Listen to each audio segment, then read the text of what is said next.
I was 19 years old the first time I built something the army told me to destroy. It was February of 1945, somewhere in the frozen mud between the Rhine and what was left of a German town whose name I never learned how to pronounce. We'd been pushing east for weeks, and the cold had settled into our bones the way it does when you stop believing you'll ever be warm again. My hands were cracked and bleeding from the frost, and every morning I woke up wondering if my feet were still attached to my legs. I was a corporal by then, infantry, but before the war, I'd worked in my uncle's machine shop back in Gary, Indiana. Spent my teenage years with grease under my fingernails, learning how a wrench could solve problems that words couldn't. The army didn't care much about that when they handed me a rifle and put me on a boat to France. But out there in that frozen wasteland, those skills started to matter. We had a problem. The Germans had fortified a farmhouse about 800 yards from our position, and they had a machine gun nest that was cutting us to pieces every time we tried to advance. We'd lost 6 men in 2 days, trying to get close enough to do something about it. Our mortars couldn't get the right angle, and our artillery support had moved on to support another unit pushing toward Cologne. We were stuck, bleeding and running out of time. Lieutenant Morrison was 23 years old and looked about 40. The war did that to people. He gathered us behind what was left of a stone wall and told us we needed to take that farmhouse by nightfall, or we'd be sitting ducks when the German counteroffensive came through. He looked at each of us like he was trying to memorize our faces, and I remember thinking that was the look of a man who knew he was about to order some of us to die. That's when I saw the truck. It was one of our supply vehicles, a GMC CCKW, shot to hell and abandoned in a ditch about 50 yards back. The cab was Swiss cheese from machine gun fire, but the bed looked mostly intact. Next to it, half buried in mud, were 3 damaged rocket launchers we'd been hauling for another unit. They weren't completely destroyed, just bent and unusable the way the army intended them. Something clicked in my head. Same feeling I used to get in my uncle's shop when I'd see a pile of scrap metal and know exactly what it could become. I told Lieutenant Morrison I had an idea. He looked at me like I'd lost my mind, which maybe I had, but he was desperate enough to listen. I explained what I wanted to do, and I watched his face go from skeptical to something that might have been hope. He gave me 4 hours and told me if I couldn't make it work, we'd be going in at dusk with just our rifles and whatever God decided to give us. I took 3 men with me. Private Collins from Tennessee, who could weld anything to anything if you gave him the right equipment. Sergeant Chen, who'd been an electrical engineer before Pearl Harbor and understood things about circuitry that seemed like magic to the rest of us. And Private First Class DeMarco, who was just strong enough to help us move the heavy parts and smart enough to keep his mouth shut about what we were doing. We pulled that truck out of the ditch using rope and pure stubbornness. The engine was dead, but we didn't need the engine. We needed the frame, the stability, the platform. We stripped everything we didn't need, which was most of it, until we had just the bare chassis and the bed. The rocket launchers were M1 models, designed to be shoulder-fired or mounted on a tripod. They were damaged, but damage is just opportunity if you know what you're looking at. We had 3 of them, bent tubes and broken mounts, but the firing mechanisms were intact. That's all that mattered. If you're still listening to my story, I'd appreciate if you'd hit that like button and subscribe. It means these memories won't be forgotten. I'd never built anything like this before. Nobody had. But I'd spent enough time in that machine shop understanding leverage, angles, weight distribution. We welded the first launcher to the truck bed, angling it up at about 45 degrees. The metal was cold enough to burn your skin if you touched it wrong, and the welding torch kept sputtering in the wind. But Collins had steady hands. He always had steady hands. The second launcher went next to it, same angle, slightly offset. The third one we had to modify more heavily because the mounting bracket was completely destroyed. Chen figured out how to wire them together so they could fire in sequence with a delay of about 2 seconds between each launch. Said it would spread the impact and maybe, if we were lucky, keep the whole thing from tearing itself apart when we fired. We didn't have time to test it. That's the part that kept me awake for years afterward. We built this thing, this improvised monster of welded steel and desperation, and we had no idea if it would work or if it would explode in our faces. By the time we finished, it was almost dusk. The truck couldn't drive, so we had to push it into position manually. 40 men putting their shoulders against that frozen metal frame, inches at a time, while German bullets occasionally cracked overhead to remind us they were still watching. It took us an hour to move it 200 yards, but we got it behind a rise in the ground that gave us just enough cover to work. Lieutenant Morrison looked at what we'd built, and I saw something in his face I hadn't seen before. It wasn't quite fear, and it wasn't quite admiration. It was more like recognition that we'd crossed some kind of line, built something that existed outside the normal rules of how war was supposed to work. He asked me if I was sure about this. I wasn't sure about anything, but I told him yes anyway because that's what you did. You pretended to be certain even when your hands were shaking and your stomach felt like it was full of broken glass. We loaded the rockets. They were heavy, each one about 35 pounds, and they slid into the tubes with a sound like a door closing. Final. Permanent. Chen checked his wiring 3 times, then checked it again. Collins inspected every weld joint, running his fingers along the seams like he could feel weakness through his gloves. DeMarco didn't say much. He never did. But he crossed himself twice and touched a photograph he kept in his breast pocket. And I knew he was thinking the same thing I was thinking. Either this works, or a lot of people were about to die trying to take that farmhouse the conventional way. The plan was simple because complicated plans fell apart the second you tried to execute them. We'd fire all 3 rockets in sequence, aiming for the farmhouse and hoping that 9 rockets total would be enough to either destroy the machine gun nest or at least stun the Germans enough for our guys to advance while they were still trying to figure out what hit them. I was the one who had to fire it. My idea, my responsibility. I took position behind the makeshift firing mechanism Chen had rigged up, basically a series of switches connected to the ignition circuits. My hands were steadier than I expected. Maybe I was too scared to shake, or maybe I'd gone past scared into some other place where fear didn't mean anything anymore. Lieutenant Morrison gave the signal. I flipped the first switch. The sound was like the world cracking open. The first rocket screamed out of the tube with a flash that turned the twilight into noon, and the entire truck frame shuddered like it was trying to tear itself apart. I could feel the heat even from where I was crouched, and the blast pressure hit me like a physical punch. 2 seconds later, the second rocket fired, then the third. The truck was rocking now, bolts straining, welds screaming, but it held. Collins's work held. We didn't wait to see where they landed. The plan was to reload immediately if the first volley didn't do the job. But before we could move, we heard the secondary explosions. The rockets had hit something volatile, ammunition or fuel, and the farmhouse was coming apart in chunks of stone and timber and fire. Our machine guns opened up, covering fire, and our infantry started moving forward through the smoke. I couldn't see what was happening, but I could hear it. The German machine gun had gone silent. We fired 2 more volleys over the next 20 minutes as our guys pushed forward. 18 rockets total. The truck frame finally gave up on the last volley, welds cracking, the whole thing collapsing sideways like a dying animal. But by then, it didn't matter. Our men had taken the farmhouse. We lost 2 soldiers in that advance, Johnson and Kowalski. 2 instead of what would have been 20 or 30 without what we'd built. I told myself that meant something. I still tell myself that. But that's not the part that haunted me. 3 days later, Captain Reynolds showed up from division headquarters. Someone had reported what we'd done, probably thought they were recommending us for commendations.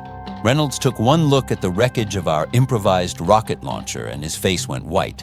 He ordered it dismantled immediately, not just dismantled, destroyed. Every piece separated and scattered. He confiscated Chen's wiring diagrams and the rough sketches I'd made during construction. He told us in very clear terms that what we'd built was a violation of about 17 different Army regulations, and that if we ever built anything like it again, we'd be court-martialed. Lieutenant Morrison tried to argue, told him we'd saved lives, accomplished the mission, done exactly what we were supposed to do with the resources we had. Reynolds didn't care. He said we'd created an uncontrolled weapons system without authorization, that we could have killed our own men, that the only reason he wasn't bringing charges was because technically we'd succeeded, and he didn't want the paperwork. He made us destroy it ourselves. Took us most of a day with sledgehammers and cutting torches, breaking apart what we'd built.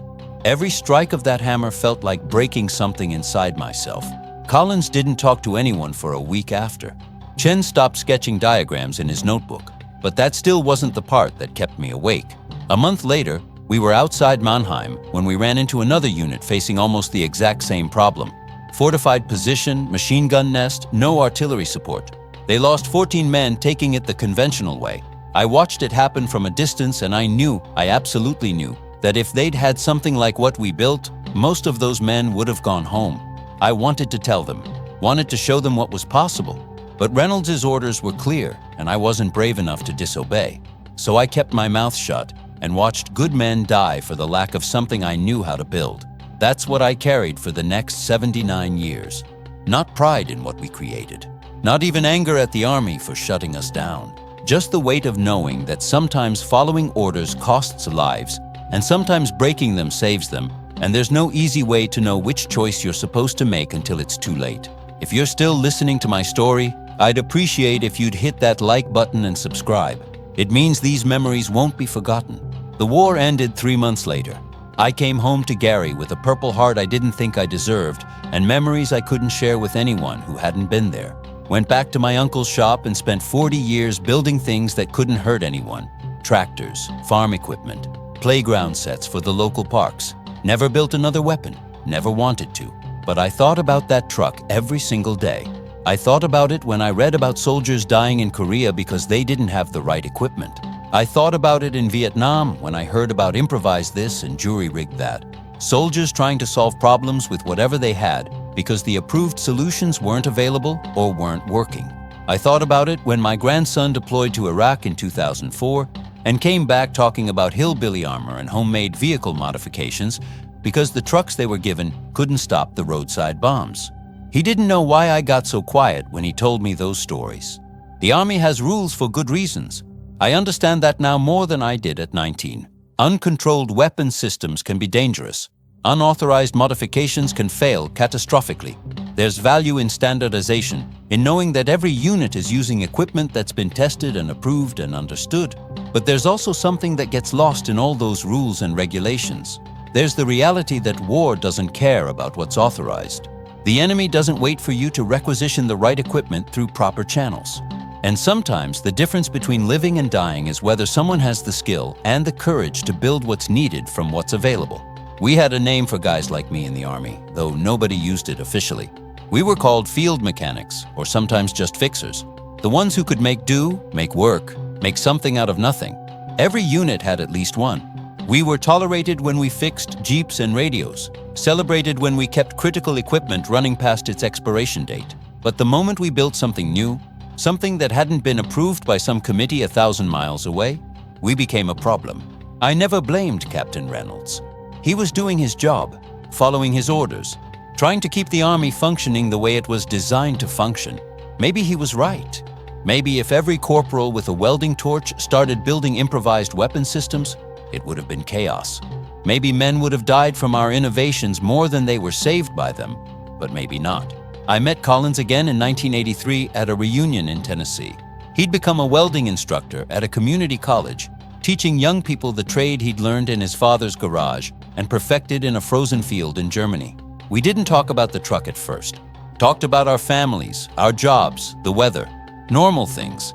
But late that night, after most everyone else had gone to bed, we sat on the porch of the VFW hall and he finally brought it up. He told me he'd taught hundreds of students over the years, and every single one of them learned the same lesson on their first day. Before you build anything, you have to understand what it's for and who it might hurt. Structure, purpose, consequence. He said he learned that from watching our truck collapse after the third volley, seeing how close we'd come to killing ourselves along with the Germans. He asked me if I thought we'd done the right thing. I didn't have an answer then. I don't have an answer now. Chen died in 1997. Heart attack, quick and clean. His daughter sent me a letter afterward and included something she'd found in his papers. It was a set of electrical diagrams, detailed and precise, showing exactly how he'd wired those rocket launchers together. He'd redrawn them from memory years after the war, preserved them like they mattered. At the bottom of the last page, in his careful handwriting, he'd written, "Sometimes the best engineering is the kind nobody ever has to use again." I think about that a lot. DeMarco made it home but didn't make it home, if you understand what I mean. His body came back fine, but something in his head never left Germany. He didn't talk much before the war, and he talked even less after. Last I heard, he was living in a VA facility in New Mexico, still touching that photograph in his breast pocket, still crossing himself twice before doing anything that mattered. I wonder if he thinks about the truck. I wonder if it bothers him the same way it bothers me, or if he's made peace with it in some way I haven't figured out how to do.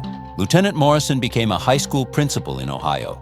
I visited him once in 1991, just drove out there on a whim because I was passing through, and wanted to see how he'd turned out. He gave me a tour of the school, showed me the machine shop where they taught kids basic metalworking and welding. He told me something I hadn't known. After Captain Reynolds shut us down, Morrison had filed a report recommending that someone study what we'd built, see if there was a way to do it safely and properly. He'd argued that frontline innovation was valuable, that soldiers in combat had insights that rear echelon planners couldn't match.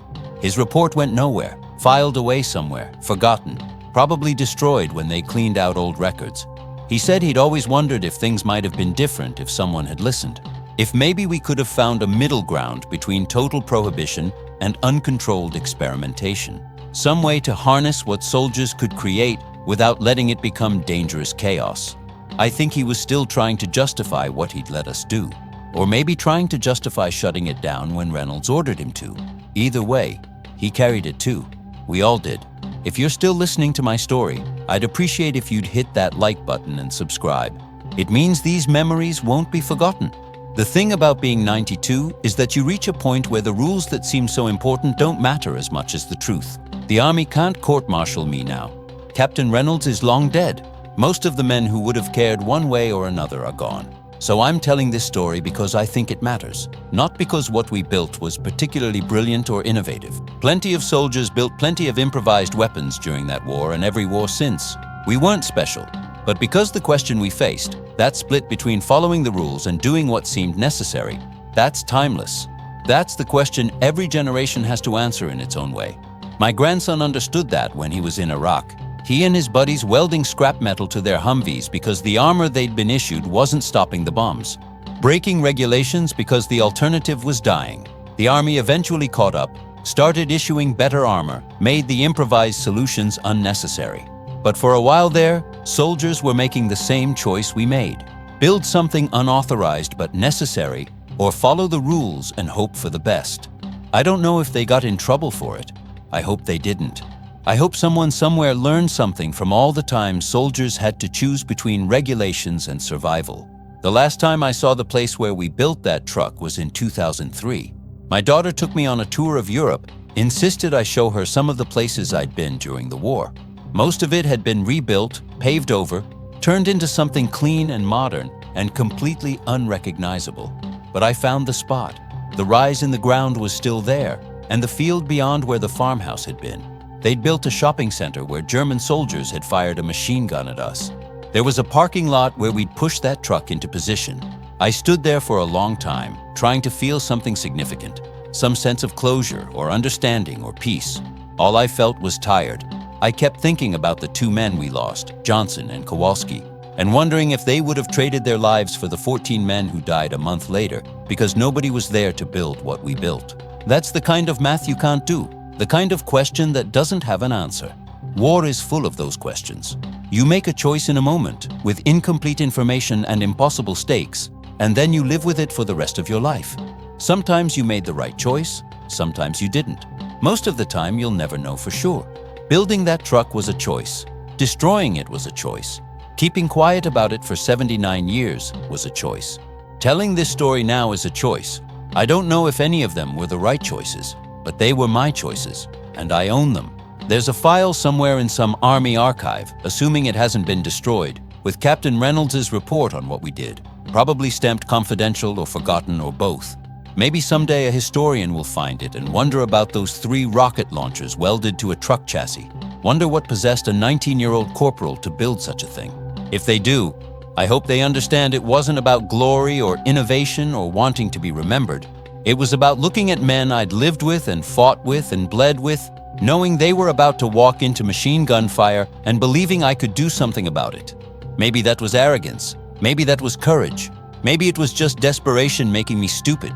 But in that moment, with Lieutenant Morrison looking at me like I was his last hope and the sound of German guns echoing across the frozen mud, building that truck was the only choice that made sense. The Army disagreed. They had their reasons. They were probably right to shut us down. But I still wonder about those 14 men who died a month later. I wonder if they'd agree. My wife passed away in 2019, Sarah. We'd been married for 68 years, and she was the only person I ever told the whole story to. She listened to all of it one night in 1994, didn't interrupt, didn't judge. When I was finished, she asked me why I felt guilty about it. I told her I didn't know. Maybe because we'd broken the rules. Maybe because we'd gotten away with it while others paid the price for following orders. Maybe because I kept quiet when I should have spoken up. She said something I've thought about every day since. She said that guilt was how we knew we still cared, that men who did terrible things without feeling guilty were the ones we needed to worry about. She said carrying that weight meant I was still human, still connected to the cost of my choices. I don't know if that made me feel better, but it helped me understand why I couldn't let it go. If you're still listening to my story, I'd appreciate if you'd hit that like button and subscribe. It means these memories won't be forgotten. There's a young man who comes to visit me sometimes at the VA home where I live now.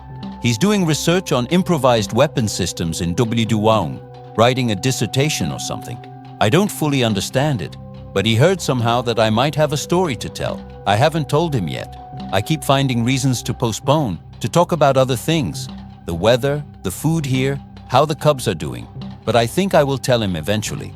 Not because I want recognition, or because I think what we did deserves to be studied, but because maybe somewhere in all this, there's something worth understanding about how we ask young people to fight wars and then punish them for fighting those wars in ways we didn't anticipate. The rules exist for reasons. I understand that. I've said it before and I'll say it again. Structure matters, authorization matters. We can't have every soldier building whatever weapons they think they need. But we also can't pretend that war is predictable, that every situation will fit neatly into the scenarios the planners anticipated. Reality is messier than that. Soldiers face problems that weren't in the manual, that nobody prepared them for. And when they solve those problems, when they use their skills and their creativity and their desperation to save lives, we should at least try to understand what they did before we punish them for doing it. Maybe that's the lesson. Maybe that's what I've been trying to figure out for 79 years. Or maybe there is no lesson. Maybe it's just a story about a truck and some rockets and 5 men trying not to die in a frozen field in Germany. I don't know anymore. What I do know is that Collins's welds held when they needed to hold. Chen's wiring worked when it needed to work. DeMarco's strength moved that truck when it needed to move. Lieutenant Morrison's trust gave us the chance to try. And for a few hours on a February evening in 1945, we built something that saved lives. The Army made us destroy it. Maybe they were right to do that, but they couldn't destroy what it meant. They couldn't destroy the knowledge that when everything else failed, when all the approved solutions weren't available or weren't enough, 5 men with some scrap metal and welding equipment and more courage than sense found a way. That knowledge has sustained me through 79 years of wondering if I did the right thing. It won't bring back Johnson and Kowalski. It won't save those 14 men who died a month later. It won't change any of the choices I made or didn't make, but it reminds me that in the worst moment I ever faced, I tried. I tried to save my brothers. I failed some of them. I succeeded with others. The math never balances, no matter how many times I run it through my head, but I tried.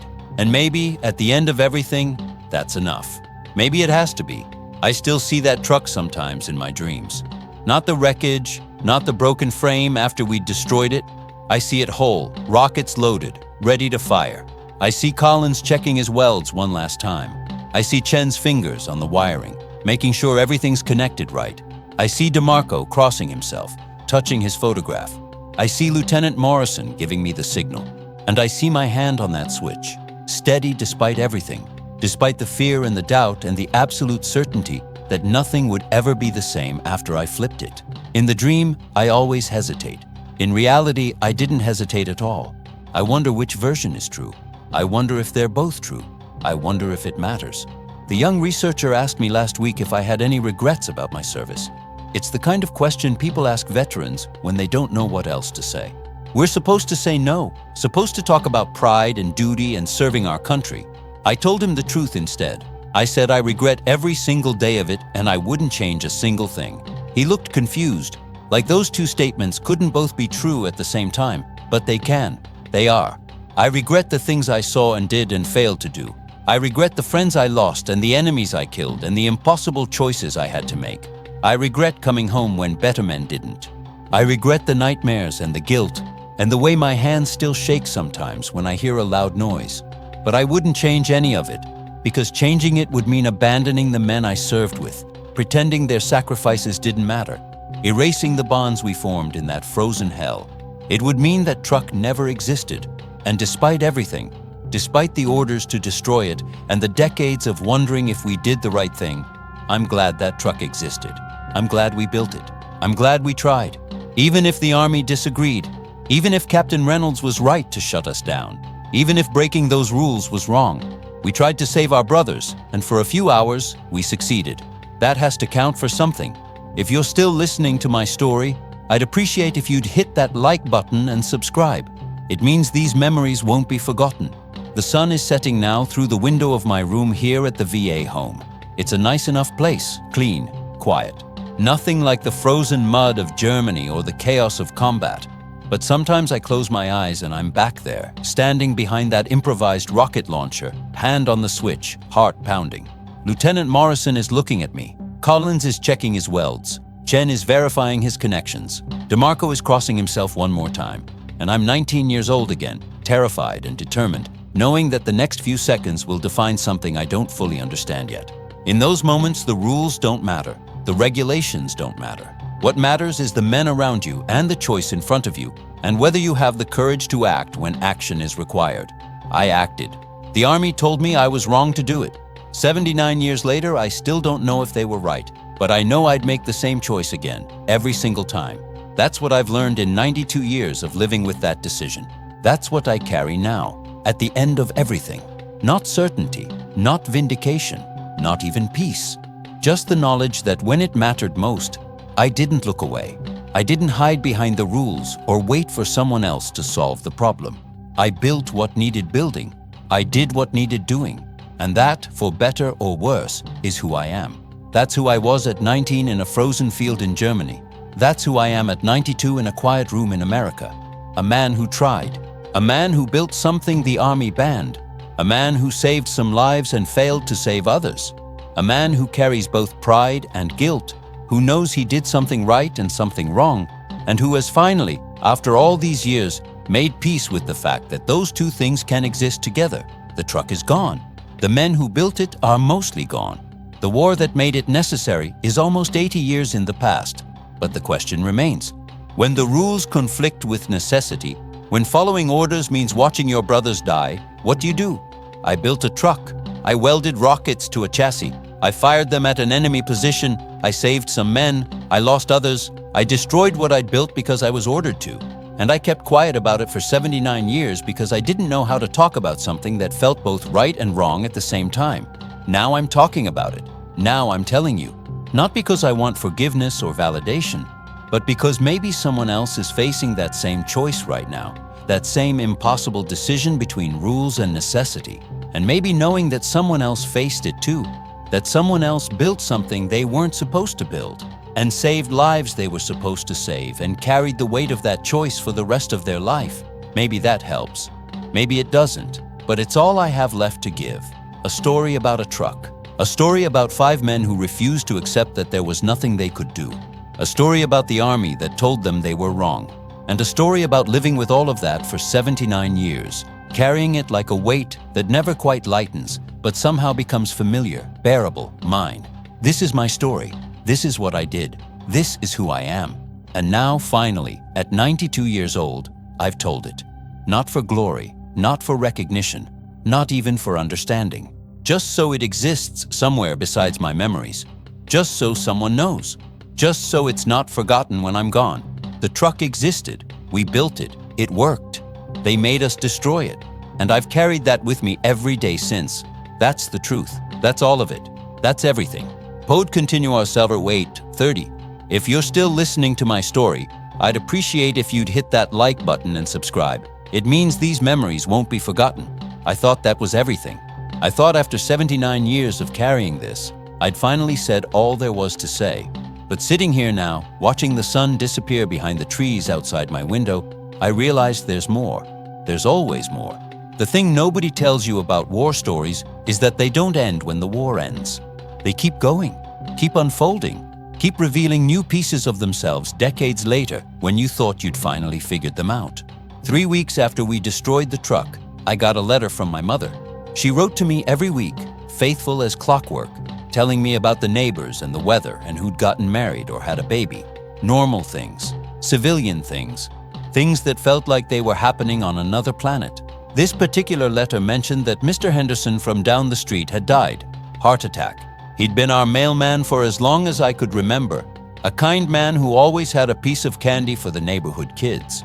My mother wrote that his son had been killed in the Pacific 6 months earlier, and everyone said Mr. Henderson had never recovered from it. I read that letter sitting on the running board of a Jeep somewhere in Germany, and I started crying.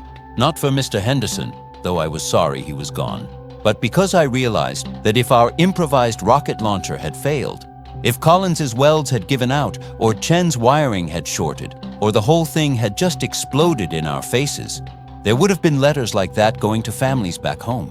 My mother would have received one, Collins's wife, Chen's parents, DeMarco's sister, and those letters would never mention a truck or rockets or 5 men trying to solve an impossible problem. They'd just say we died in combat, serving our country, doing our duty. All the complicated truth would be reduced to a few official sentences and a folded flag. That's when I understood something I hadn't understood before. The Army didn't ban our truck because they were being arbitrary or cruel. They banned it because every improvised weapon that succeeds makes 10 more improvised weapons that fail. For every innovation that saves lives, there's a dozen that cost lives. Captain Reynolds wasn't punishing us for being clever. He was trying to prevent the next group of desperate soldiers from killing themselves, trying to replicate what we'd done without understanding why it worked. I still don't know if he was right, but I understood him better after that letter. The war ended in May. I was in Austria by then, part of the occupation force, living in what had been a German officer's apartment. It was strange sleeping in a real bed again, eating meals at a table, pretending that normal life was possible after everything we'd seen. Chen found me one evening sitting on the balcony, staring at the mountains. He didn't say anything at first, just sat down next to me and lit a cigarette. He'd started smoking after we destroyed the truck, which was unusual because he'd always said cigarettes were a waste of money. After a while, he told me something I hadn't known. He said that before the war, he'd been designing electrical systems for manufacturing equipment. Factory automation, he called it. He'd been good at it, won some kind of award from his university, had a job lined up with General Electric, a career path that would have made his parents proud. But after what happened with the truck, he wasn't sure he wanted to go back to that. He said every time he started thinking about designing something new, he'd remember Captain Reynolds ordering us to destroy our work. He'd remember that all his skill and knowledge and creativity had been reduced to something dangerous that needed to be eliminated. I asked him what he was going to do instead. He said he didn't know. Maybe teach. Maybe something small and simple where his designs couldn't hurt anyone or save anyone or matter too much either way. I told him that seemed like a waste. He looked at me with this expression I can still see clearly 79 years later, sad and tired and older than his 24 years. He said maybe waste was safer than the alternative. We never talked about the truck again after that night, but I think about that conversation every time I remember Chen's daughter sending me those electrical diagrams he'd preserved. Sometimes the best engineering is the kind nobody ever has to use again. He'd spent the rest of his life teaching students to build things carefully, properly, safely, never cutting corners, never improvising beyond what the standards allowed. I wonder if that was fulfillment or surrender. I wonder if he ever built anything after the war that made him feel the way that truck made him feel, dangerous and necessary and alive. I wonder if he wanted to. Collins went the opposite direction. After he came home and started teaching welding, he became known for encouraging his students to experiment, to try new approaches, to see what was possible beyond the standard techniques. He told me once that the Army had taught him that innovation was valuable even when it was forbidden, maybe especially when it was forbidden. But he also taught them safety first, always, every single time. He said he never wanted to be responsible for someone getting hurt because they tried something they weren't ready for. He walked that line his whole life between possibility and caution. I think it exhausted him. I think maybe that's why his heart gave out at 67, younger than it should have. The weight of balancing those two imperatives, innovation and safety, never letting either one win completely. Different men carried it differently. Lieutenant Morrison carried it by trying to change the system from inside. He became a teacher, then a principal, then spent years on the school board arguing for better funding for vocational programs. He believed that if you taught young people to build things the right way, gave them the tools and knowledge and supervision they needed, you could harness their creativity without the danger. I don't know if he succeeded. The schools he worked with produced some good tradespeople, skilled workers who went on to build important things. But I also know he fought constantly with administrators who saw vocational education as less important than academics, who cut his budgets and reduced his programs. He died frustrated, I think, still believing in what he was trying to do, but exhausted by how hard it was to make change happen through proper channels. DeMarco never carried it at all, as far as I could tell. Or maybe he carried it so completely that it consumed everything else. When I visited him at that VA facility in New Mexico in 2001, he was sitting in a common room, staring at nothing, touching that photograph in his pocket every few minutes like it was the only thing keeping him tethered to reality. I tried talking to him about the old days, the war, the truck, the men we'd served with. He looked at me like he was looking through me, seeing something I couldn't see. Then he said very quietly, "We shouldn't have built it." That was all. 4 words. Then he went back to staring at nothing. I think about those 4 words more than I think about anything else from that visit. What did he mean? That we shouldn't have built the truck? That it was wrong? That the army was right to shut us down? Or did he mean something deeper? That we shouldn't have been in a position where building that truck was necessary? That the war itself was the mistake, and everything that came after was just variations of that original error? I never got to ask him. He died 2 months later. Pneumonia, the official report said. But I think he'd been dying for decades, slowly, from the inside out. 5 men built a truck. 5 men carried what that meant. 5 completely different ways of carrying it. If you're still listening to my story, I'd appreciate if you'd hit that like button and subscribe. It means these memories won't be forgotten.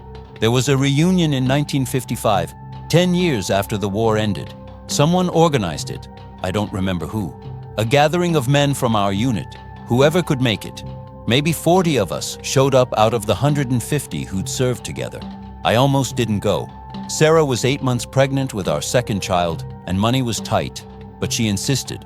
Said I needed to see these men again, needed to reconnect with that part of my life instead of keeping it locked away. She was right. She was always right about things like that. The reunion was held at a hotel in Chicago, which was roughly central for most of us. 2 days of drinking and reminiscing and trying to reconcile the young men we'd been with the middle-aged men we'd become. Collins was there, Chen was there, Lieutenant Morrison was there, DeMarco wasn't. He'd been invited but didn't respond. We didn't talk about the truck that first day. We talked about everything around it. The cold, the food, the march across France, the German prisoners we'd guarded, the French girls some of the guys had met. Safe stories, comfortable stories. But the second night, after most everyone had gone to bed, the 4 of us ended up in Morrison's hotel room. Just us, no one else. And the truck sat there in the middle of the room like a ghost, invisible but undeniable. Morrison started it. He'd been drinking, which was unusual for him. He said he'd been thinking about Captain Reynolds' decision to shut us down, and he'd come to the conclusion that Reynolds had been wrong. Not just mistaken, but fundamentally wrong about what soldiers needed and what leadership meant. Collins disagreed, said Reynolds had been protecting us from ourselves, from the hubris of thinking we knew better than the entire military establishment. Chen sat quietly, listening to them argue, that same tired expression on his face from the night in Austria. I didn't say anything at first. I was still trying to figure out what I believed. Eventually, Morrison turned to me and asked directly, did I think we'd done the right thing or not? I told him I thought we'd done the necessary thing, which wasn't the same as the right thing. I said that necessity doesn't care about right or wrong. It just is. We'd faced a situation where men were going to die, and we'd found a way to reduce that number. The fact that it violated regulations didn't change the outcome. But I also said that doesn't mean the regulations were wrong, that maybe both things were true. We'd been right to build the truck, and the army had been right to ban it. Morrison said that was philosophical nonsense. Something couldn't be both right and wrong. But Chen spoke up then, said yes it could, said the world was full of things that were both right and wrong simultaneously, and pretending otherwise was just a way to avoid the complexity of actually thinking about difficult questions. We argued for another hour, going in circles, never reaching any conclusion. Eventually, Collins said we should just agree to disagree and get some sleep. But as we were leaving, Chen pulled me aside. He told me he'd decided something. He said he was going to write down everything he remembered about the truck, the wiring diagrams, the specifications, all of it. Not to publish or share, but just to preserve it, in case someday someone needed to know what we'd done and how we'd done it. I asked him why, if he wasn't going to share it. He said because forgetting was worse than remembering, even when remembering hurt. That was the last real conversation I ever had with him about the truck. The next reunion I saw him at, 5 years later, he was different, lighter somehow. He'd made peace with something, found some way to set it down. I never did figure out how he did that. Morrison kept fighting his fight until the day he died, kept trying to change systems from the inside, kept believing that the right arguments and the right evidence would eventually convince people to do things differently.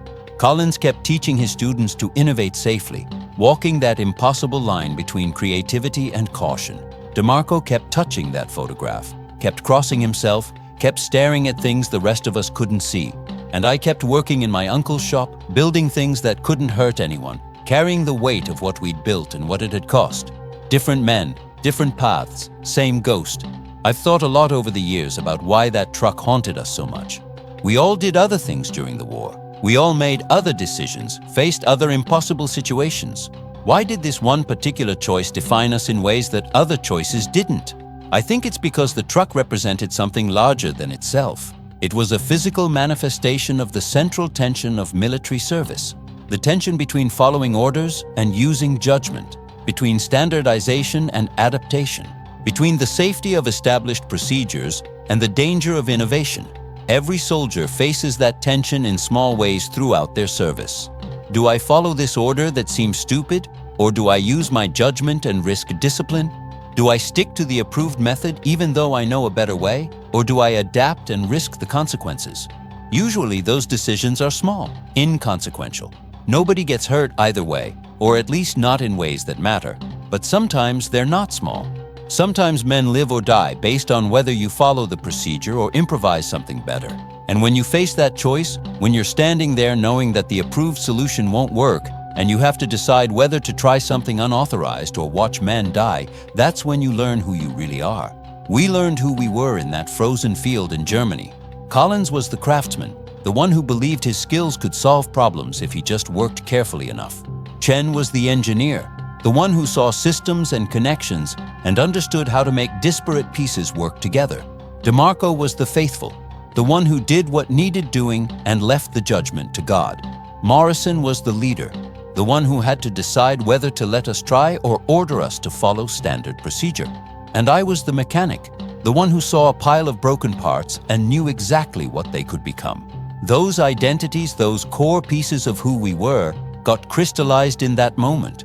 Everything we did afterward was shaped by how we'd acted then and what we believed about whether we'd acted rightly. If you're still listening to my story, I'd appreciate if you'd hit that like button and subscribe. It means these memories won't be forgotten. My daughter asked me once, maybe 20 years ago, why I never talked about the war. She said her friends' fathers who'd served had stories they told, battles they'd been in, medals they'd won. She wanted to know why I kept everything locked away. I didn't have a good answer for her then. I said something about not wanting to burden her with old memories, wanting to focus on the future instead of the past. But the truth was more complicated. The truth was that I didn't know how to talk about the war without talking about the truck. And I didn't know how to talk about the truck without revealing all the moral ambiguity and uncertainty and doubt that came with it. The stories other men told their children were usually simple. We fought the enemy, we won, we came home. Clean narratives with clear lessons. My story wasn't clean. My story was about building something the Army banned, about following my judgment over regulations, about saving some men and failing to save others, about living with the uncertainty of whether I'd done the right thing. That's not the kind of story you tell your children when they're young and looking for heroes. But maybe it's the kind of story they need to hear when they're older and facing their own impossible choices.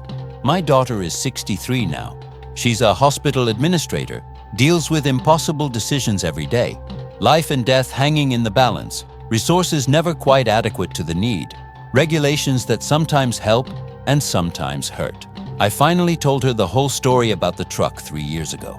We were sitting on her back porch, watching her grandchildren play in the yard, and she asked me again about the war. This time I told her. I told her everything: the cold, the machine gun nest, the truck, Chen's wiring, Collins's welds, the rockets firing, the farmhouse exploding, Captain Reynolds's order, the destruction, the guilt, all of it. She listened without interrupting. When I finished, she was quiet for a long time. Then she told me about a decision she'd made 6 months earlier. Her hospital had been overwhelmed with COVID patients, and they'd run out of approved ventilator equipment. She'd authorized the use of modified CPAP machines, a workaround that wasn't technically approved by the FDA, but that seemed better than letting patients die for lack of ventilation. It had worked. They'd saved lives. But afterward, she'd been investigated, questioned, asked to justify why she'd deviated from approved procedures. She'd been cleared eventually. The emergency circumstances had provided cover, but she'd carried the weight of that decision ever since, wondering if she'd been right to improvise or if she'd just been lucky that nothing had gone wrong. She said hearing my story helped her understand that some decisions don't have right answers. They just have consequences that you learn to live with. I don't know if that's comfort or curse, maybe both. The young researcher came by again yesterday, the one writing about improvised weapons in WPU. He's been persistent, I'll give him that. Keeps showing up every few weeks, asking gentle questions, never pushing too hard. This time I told him I'd talk. I don't know exactly what I'll say yet. I don't know how much detail I'll give or how much I'll hold back, but I think it's time. Not because I've figured it all out or reached some grand conclusion, but because I'm 92 years old and the story exists whether I tell it or not. Better to tell it honestly, with all its complications and contradictions, than to let it die with me and become whatever people imagine it was. He asked me what I wanted people to understand about what we did. I told him I wanted them to understand that it was complicated, that we weren't heroes and we weren't villains. We were just 5 men trying not to die and trying to keep our friends from dying, using the skills we had and the materials we could find. I wanted them to understand that the Army's response was complicated too, that Captain Reynolds wasn't a bureaucrat crushing innovation, he was an officer trying to maintain order and safety in the chaos of war. I wanted them to understand that living with that kind of decision, carrying the weight of whether you did right or wrong when there was no clear answer, that's its own kind of burden. Different from combat trauma, different from physical wounds, but just as real. He asked if I had any regrets. I gave him the same answer I'd given him before. I regret everything and I wouldn't change anything. He's starting to understand what that means. There's a photograph that was taken at that 1955 reunion. Someone had a camera, caught the 4 of us together, Collins and Chen and Morrison and me. We're standing outside the hotel, squinting in the sunlight, trying to smile for the camera. If you look closely, you can see it in our faces. The weight. The way we're standing just slightly apart from each other, even though we're in a group. The way none of our smiles quite reach our eyes. We look like men who share a secret, which I guess we were. That photograph sits on my desk here in my room at the VA home. I look at it every day. Sometimes I see the young men we were, full of certainty that we'd done something important. Sometimes I see the middle-aged men we'd become, starting to understand the complications. Sometimes I just see ghosts. All 3 versions are true. The last time I saw Morrison alive was in 2012. I drove out to Ohio to visit him in the hospital. Cancer. He had maybe a week left, the doctors said. He was lucid when I got there, though clearly in pain. We talked about his grandchildren, about the school system he'd spent his career trying to improve, about the Cubs finally having a decent season. Then, right before I left, he grabbed my hand. His grip was weak but insistent. He said, "We did the right thing, Henry, building that truck. I need you to know I believe that." I told him I wasn't sure I believed it, but I appreciated him saying it. He shook his head, said it didn't matter if it was the objectively right thing or the wrong thing. What mattered was that we'd faced an impossible situation and we'd acted instead of freezing. We'd used our skills and our courage to try to save lives. The fact that it violated regulations was secondary to the fact that we'd cared enough to try. I asked him if he'd made peace with it then. He smiled, that same tired smile from 100 different reunions and conversations. Said no, he'd never made peace with it, but he'd learned to live with the uncertainty, and maybe that was close enough. He died 3 days later. I don't know if he was right. I don't know if caring enough to try is sufficient justification for breaking the rules. I don't know if good intentions matter when the consequences could have been catastrophic, but I know Morrison believed it mattered, right up until the end. And I know that belief sustained him through 67 years of carrying the weight of that decision. Maybe that's enough. Maybe it has to be. If you're still listening to my story, I'd appreciate if you'd hit that like button and subscribe. It means these memories won't be forgotten. I've been writing this all down over the past few months. The researcher suggested it might help me organize my thoughts before we do a formal interview. He gave me a notebook and a good pen and told me to write whatever came to mind. I've filled 3 notebooks so far. This is the 4th. Sarah used to say I wasn't much of a writer, and she was right. But there's something about putting words on paper that makes them real in a way that just thinking them doesn't. The act of writing forces me to be specific, to commit to particular phrasing, to decide what actually happened versus what I remember happening. They're not always the same thing. The more I write, the more I realize how much I've forgotten. Little details that seemed so important at the time have faded completely. I can't remember what we had for breakfast that morning. I can't remember what the weather was like when we first spotted the German farmhouse. I can't remember the names of half the men in our unit, but I remember Chen's fingers, careful and precise, connecting those wires. I remember the sound Collins's welding torch made in the wind. I remember the weight of the rocket as I loaded it into the tube. I remember Lieutenant Morrison's face when he asked if I was sure. Memory is selective like that. It keeps what matters and discards the rest. Or maybe it keeps what hurt and discards what didn't. I've been dreaming about the truck more often lately. Not nightmares exactly, just dreams where I'm back there, building it again, making the same decisions. Sometimes in the dreams it works perfectly. Sometimes it explodes and kills us all. Sometimes I wake up before we fire it, and I never know which version was going to happen. The researcher says that's normal. He says veterans often experience increased recall of wartime memories as they age, especially memories connected to traumatic or significant events. I don't know if what we did was traumatic. It wasn't combat in the traditional sense. Nobody shot at us while we were building the truck. We weren't in immediate danger during the construction. But maybe trauma isn't just about physical danger. Maybe it's about the weight of consequential decisions, about knowing that your choices will determine whether men live or die. If that's what trauma is, then yes, building that truck was traumatic, and I've been carrying that trauma for 79 years. The thing is, I don't want to set it down. That probably sounds strange. 79 years of carrying something heavy, you'd think I'd want to finally put it down and rest. But if I set it down, if I let it go, then what? It becomes just another story, just another piece of military history, archived and analyzed and reduced to data points in someone's dissertation. As long as I carry it, as long as it weighs on me, it stays real. The men stay real. The decision stays meaningful. The complexity and uncertainty and moral ambiguity stay alive, instead of being flattened into whatever conclusion is convenient.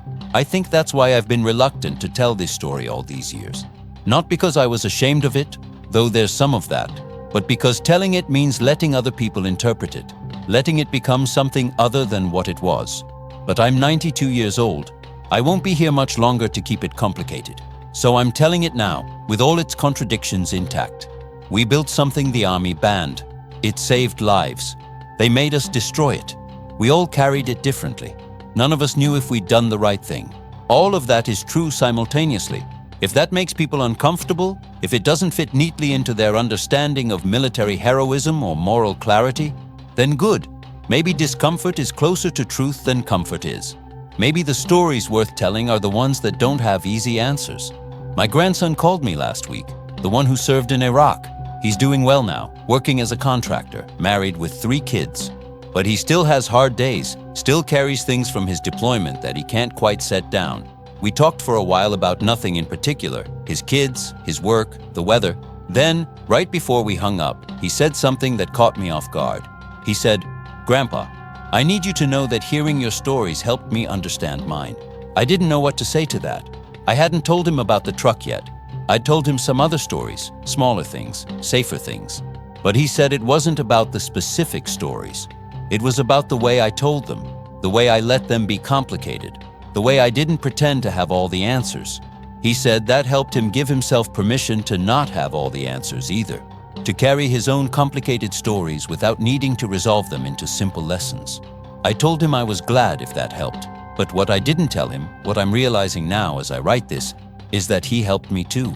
Knowing that my uncertainty, my decades of not knowing if I did the right thing, knowing that could be useful to someone else, that gives it meaning beyond just my own struggle with it. Maybe that's what all of this is for. Not to reach a conclusion, not to finally figure out if building that truck was right or wrong, but to demonstrate that you can live a full life while carrying unanswered questions. That you can be a good person, a good father, a good grandfather, while still not knowing if you made the right choices when it mattered most. That uncertainty doesn't disqualify you from living or loving or mattering. It just makes you human. If you're still listening to my story, I'd appreciate if you'd hit that like button and subscribe. It means these memories won't be forgotten. The end is coming. I can feel it. Not today, probably not this month, but soon. My body is wearing out in all the predictable ways. The doctors give me statistics and probabilities, careful predictions wrapped in gentle words. I'm not afraid of dying. I've been ready for a long time. What I'm afraid of is dying before I finish telling this story the way it needs to be told. Not the simple version, not the hero version, or the trauma version, or the lesson version. The true version, the complicated version. The version where 5 men built something against regulations, where it saved some lives and didn't save others, where the army shut it down for reasons that were both right and wrong, where we all carried it differently for the rest of our lives. That version. The researcher promises he'll preserve it accurately. He says his dissertation will include my full testimony, unedited, with all its contradictions intact. I hope he's right. I hope whoever reads his work understands that the contradictions are the point. But even if they don't, even if this gets simplified down to a footnote in some military history book, at least I'll have said it. At least I'll have put it down on paper, preserved it the way Chen preserved those electrical diagrams. Sometimes the best engineering is the kind nobody ever has to use again. Sometimes the best stories are the ones that don't have endings, just stopping points. This is my stopping point, not because I've figured it all out or reached some grand conclusion, but because I've said what I know how to say. I've told you about the truck and the men who built it and the weight we all carried and the different ways we carried it. I've told you that I still don't know if we did the right thing.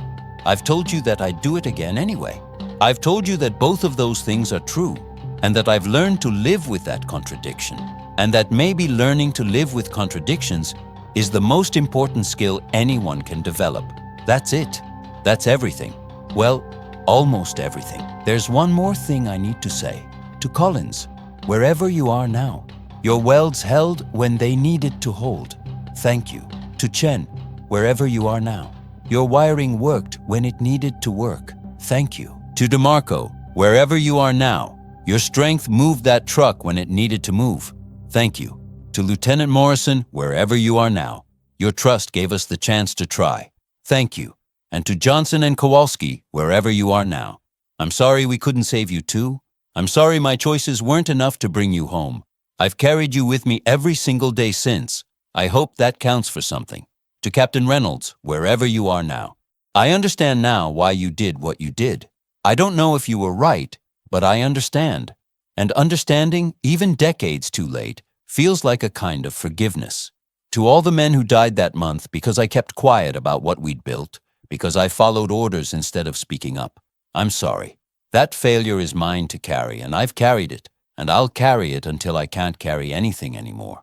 And to anyone reading this who faces their own impossible choice, their own decision between rules and necessity, their own moment of having to choose between what's authorized and what's needed, I can't tell you what to do. Nobody can. All I can tell you is this.